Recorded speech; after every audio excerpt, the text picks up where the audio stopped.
Remember when I said that a computer is a device that stores and processes data by performing calculations? Whether you're creating an artificial intelligence that can beat humans at chess, or something more simple like running a video game, the more computing power you have access to, the more you can accomplish.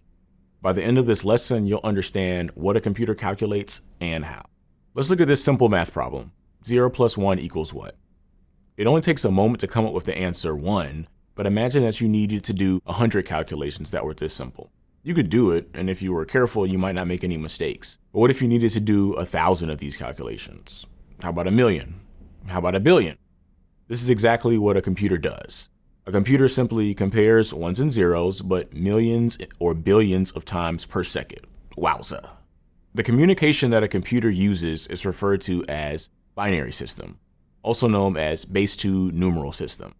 This means that it only talks in ones and zeros. You may be thinking, okay, my computer only talks in ones and zeros, how do I communicate with it? Think of it like this. We use the letters of the alphabet to form words, and we give those words meaning. We use them to create sentences, paragraphs, and whole stories. The same thing applies to binary, except instead of A, B, C, and so on, we only have 0 and 1 to create words that we give meaning to. In computing terms, we group binary into 8 numbers, or bits. Technically, a bit is a binary digit. Historically, we use 8 bits because in the early days of computing, hardware utilized the base 2 numeral system to move bits around. 2 to the 8th numbers offered us a large enough range of values to do the computing we needed.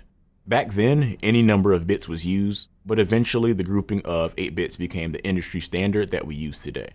You should know that a group of 8 bits is referred to as a byte. So a byte of zeros and ones could look like 100111011. Each byte can store 1 character, and we can have 256 possible values thanks to the base 2 system, 2 to the 8th. In computer talk, this byte can mean something like the letter C. And this is how computer language is born. Let's make a quick table to translate something a computer might see into something we'd be able to recognize. What does the following translate to? Did you get hello? Pretty cool, right? By using binary, we can have unlimited communication with our computer. Everything you see on your computer right now, whether it's a video, an image, text, or anything else, is nothing more than a 1 or a 0. It is important that you understand how binary works. It is the basis for everything else we'll do in this course, so make sure you understand the concept before moving on.